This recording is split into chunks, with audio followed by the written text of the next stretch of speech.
Service ചെയ്യണം, വേണേ ചെയ്തോളി എന്നുള്ളൊരു രൂപത്തിലുള്ള. നിങ്ങൾക്ക് അവിടെ പോയിട്ട് വേറെ എന്തെങ്കിലും ഉണ്ടായിട്ടുണ്ടോ?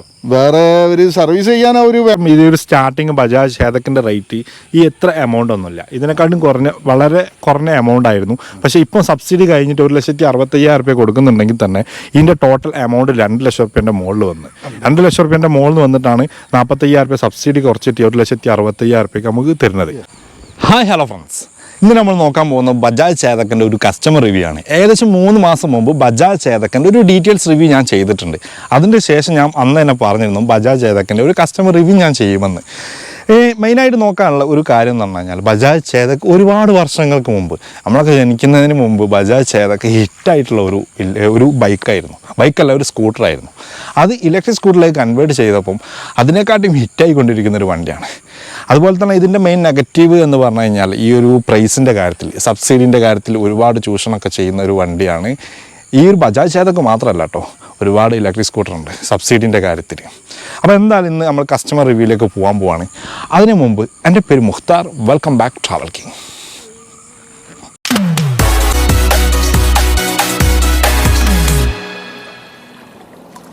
അപ്പോൾ നമ്മൾ പറഞ്ഞ കസ്റ്റമർ ഇതാണ് സലീം ഖാ. എന്തൊക്കെയുണ്ട് സാർ? തന്നെ സാർ. ഏകദേശം ഈ ഒരു വണ്ടി എടുത്തിട്ട് എത്ര മാസമായി? ഒരു മാസം കഴിയാറായി. വണ്ടി എടുത്തിട്ട് എന്തെങ്കിലും കംപ്ലൈന്റ്? ഫസ്റ്റ് നമ്മൾ കംപ്ലൈന്റ് ആണ് ചോദിക്കാൻ പോകുന്നത്, എന്നിട്ടുള്ള നമ്മൾ പോസിറ്റീവ് ചോദിക്കാം. വണ്ടിക്ക് ഒരു കംപ്ലൈന്റ് ആയിട്ടൊന്നും ഇതുവരെ കണ്ടിട്ടില്ല. വണ്ടി നിങ്ങൾ ഈ ഒരു വണ്ടി എടുക്കുന്നതിന് മുമ്പ് ഒരുപാട് വണ്ടി ടെസ്റ്റ് ഡ്രൈവ് കാര്യങ്ങൾ ചെയ്തിട്ടുണ്ട്. ടെസ്റ്റ് ഡ്രൈവ് ഒരുപാട് ചെയ്തിട്ടുണ്ട്. അപ്പോൾ ഈ ഒരു വണ്ടിയിലേക്ക് വരാനുള്ള മെയിൻ കാരണം നിങ്ങളെ റിവ്യൂ കണ്ടിട്ട് തന്നെയാണ് ഞാൻ ഫസ്റ്റില് വണ്ടി ഈ ബജാജ് വണ്ടി കാണുന്നത്. അപ്പോൾ അതേമാതിരി ഈ ഒരു കമ്പനി പറഞ്ഞ റേഞ്ച് കാര്യങ്ങളൊക്കെ കിട്ടുന്നുണ്ടോ? കമ്പനി പറഞ്ഞ റേഞ്ച് കിട്ടുന്നുണ്ട്. ഏകദേശം എക്കോ മോഡൽ 90 കിലോമീറ്ററും സ്പോർട്സ് മോഡൽ 80 കിലോമീറ്ററാണ് കമ്പനി അവകാശപ്പെടുന്നത്. എക്കോ മോഡല് നമ്മളൊരു 40ന്റെ അടുത്ത് ഇങ്ങനെ പോവുകയാണെങ്കിൽ ഒരു 110 കിട്ടുമോ? കമ്പനി പറയുകയാണെങ്കിൽ കൂടുതൽ കിട്ടുമോ?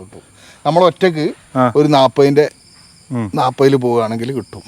ഇതിലിപ്പം തന്നെ 113 കാണിക്കുന്നുണ്ട്. ഇവിടെ ഇതാ ഇവിടെ 113 കിലോമീറ്റർ ഓടുന്നതിനനുസരിച്ച് അപ്പൊ ഒരു 2% ചാർജ് ഒക്കെ തീർന്നുണ്ടാവും.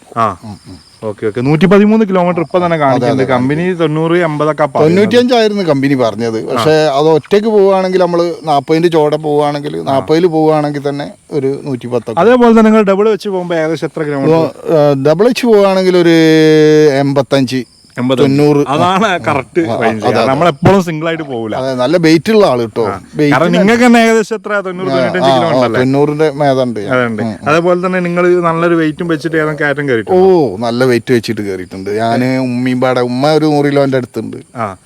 ഞങ്ങള് ഒരു വെള്ളിപറമ്പ് കുത്തനുള്ള കയറ്റം കയറിയിട്ട് അങ്ങനെ വണ്ടി നിന്ന് പോകും. അങ്ങനത്തെ ഒരു ഇഷ്യൂസും കാര്യങ്ങളും. കാരണം ബജാജ് ചേതക് എന്ന് പറഞ്ഞു കഴിഞ്ഞാൽ ഒരുപാട് വർഷം മുമ്പുള്ള ഒരു സ്കൂട്ടറാണ്. പക്ഷെ അത് ഇലക്ട്രിക് വണ്ടിയിലേക്ക് കൺവേർട്ട് ചെയ്തുമ്പോൾ ആ ഒരു ഇത് മൊത്തത്തിൽ ഇതിൽ വെച്ചിട്ടുണ്ട്. അതിന്റെ ക്വാളിറ്റി കാര്യങ്ങൾ, ഡിസൈൻ ആണെങ്കിലും ഈ ഒരു സ്വിച്ച്, അതേപോലെ തന്നെ ഈ ഒരു ബോഡി കാര്യങ്ങളൊക്കെ മൊത്തത്തിൽ ആ ഡിസൈൻ വെച്ചിട്ടുണ്ട്. ഇനി നമ്മൾ നോക്കാനുള്ള മെയിനായിട്ടുള്ള ഒരു നെഗറ്റീവ് എന്ന് പറഞ്ഞു കഴിഞ്ഞാൽ, നിങ്ങൾ ഇപ്പം ഏകദേശം 2 ദിവസം മുമ്പ് എൻ്റെ ചാനലിൽ ഒരു വീഡിയോസിൽ വന്നിരുന്നു, കമൻറ്റിൽ വന്നതാണ്. പക്ഷെ പുള്ളി ഇതുവരെ എന്നെ കോൺടാക്ട് ചെയ്തിട്ടില്ല. ഈ കസ്റ്റമർ സപ്പോർട്ട് കിട്ടില്ല. അപ്പോൾ ഞാൻ പുള്ളിനോട് ആ കമൻറ്റിൽ റീപ്ലൈ ചോദിച്ചത് ഏത് ഷോറൂമിൽ നിന്നാണെന്ന് ചോദിച്ചപ്പോൾ കോഴിക്കോട് ഷോറൂമിൽ നിന്നാണ് പറഞ്ഞത്. അങ്ങനെ നിങ്ങൾക്ക് എന്തെങ്കിലും അനുഭവങ്ങൾ ഉണ്ടായി? അത് സപ്പോർട്ട് പോരായി എന്നാണ്. കസ്റ്റമർ വന്നാലൊരു സർവീസ് ചെയ്യണം, വേണേ ചെയ്തോളി എന്നുള്ളൊരു രൂപത്തിലുള്ള. നിങ്ങൾക്ക് അവിടെ പോയിട്ട് വേറെ എന്തെങ്കിലും ഉണ്ടായിട്ടുണ്ടോ? വേറെ ഒരു സർവീസ് ചെയ്യാൻ അവർ ചെയ്തു തന്ന്. പക്ഷേ ഇതിൻ്റെ ഒരു ഒരു സാധനം, ഒരു ക്ലിപ്പ് എടുത്തിരാ പറയും, അതൊന്നും ഇടാതെ അങ്ങോട്ട് തന്നിക്കാണ്. പിന്നെ ഞാൻ വീട്ടിൽ പോയി നോക്കുമ്പോഴാണ് അത് കാണുന്നത്. പിന്നെ വേറെ എന്തെങ്കിലും കസ്റ്റമർ അവിടുന്ന് എന്തെങ്കിലും സപ്പോർട്ട് കുറയും? പിന്നെ അവരോട് ഞാൻ സീറ്റ് ഒന്ന് കഴിച്ചു തരുമെന്ന് ചോദിച്ചിരുന്നു, സീറ്റ് ഒന്ന് അടിക്കാൻ വേണ്ടിയിട്ട്. അതവർ പറഞ്ഞു അത് പറ്റൂല.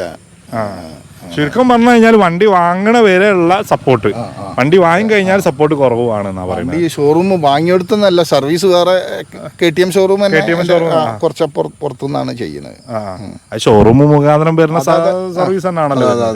കാരണം ഏതൊരു ഇപ്പം നിങ്ങളിപ്പോ ഒരു കസ്റ്റമർ സപ്പോർട്ട് ഇല്ല എന്ന് പറഞ്ഞു കഴിഞ്ഞാൽ നോർമലി ഒരാൾ വണ്ടി എടുക്കാൻ പോകുന്ന ഒരാൾ ആ വണ്ടി എടുക്കാതാവും. പക്ഷെ എപ്പോഴും നമ്മളെ ബിസിനസ്സിൽ ഡെവലപ്പ് ചെയ്യണമെങ്കിൽ കസ്റ്റമർ സപ്പോർട്ട് കാര്യങ്ങൾ എപ്പോഴും കൊടുത്തുകൊണ്ടിരിക്കണം. അതുപോലെ തന്നെ ഇതിൽ ഏകദേശം ഫുൾ ചാർജ് ചെയ്യാൻ എത്ര ടൈം പിടിക്കുന്നുണ്ട്? ഫുൾ ചാർജ് ഞാനിതുവരെ ചെയ്തില്ല. ഫുള്ള് ചാർജ് തീർന്നിട്ട് ഞാൻ ഇതുവരെ ചെയ്തില്ല. അത് ഒരു പകുതി ചാർജ് തീർന്നാലൊക്കെ ഒരു 80% ചാർജ് പെട്ടെന്നാവും.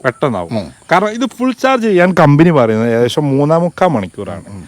ആ 3.25 മണിക്കൂർ നിങ്ങൾക്ക് എടുത്തിട്ടില്ല എന്നാ പറയുന്നത്. 3.25 മണിക്കൂർ ഞാൻ അതിന് ഫുൾ ചാർജ് തീർന്നവരെ ഞാൻ ചെയ്തില്ല ഇതുവരെ.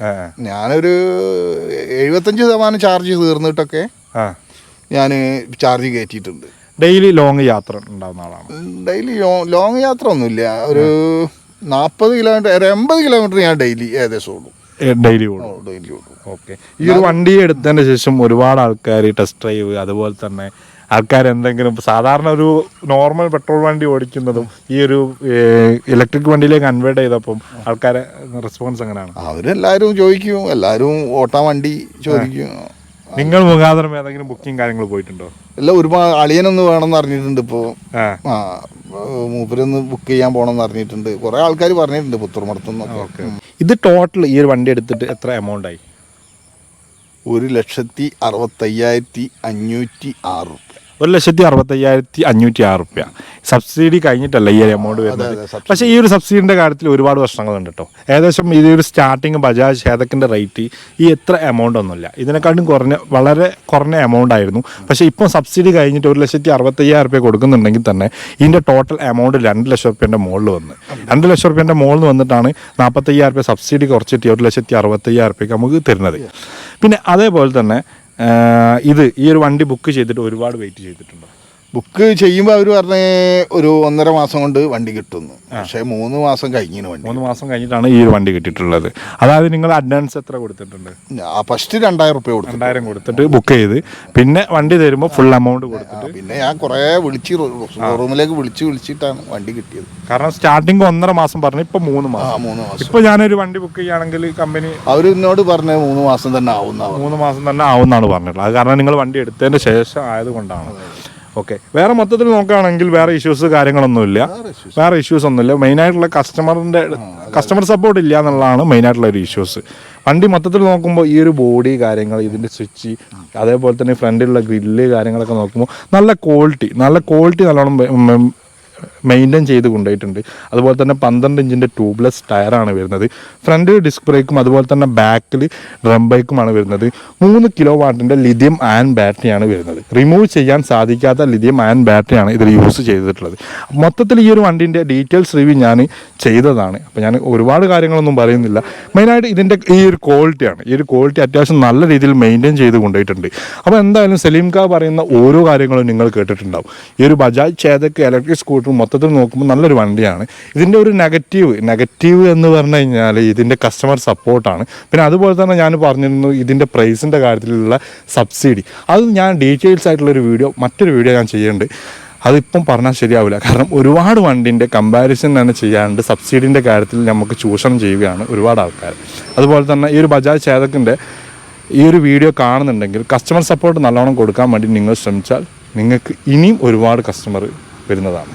അപ്പോൾ മറ്റൊരു വീഡിയോ ആയിട്ട് നിങ്ങൾ മോഡിലേക്ക് വീണ്ടും വരുന്നതാണ്. ബൈ.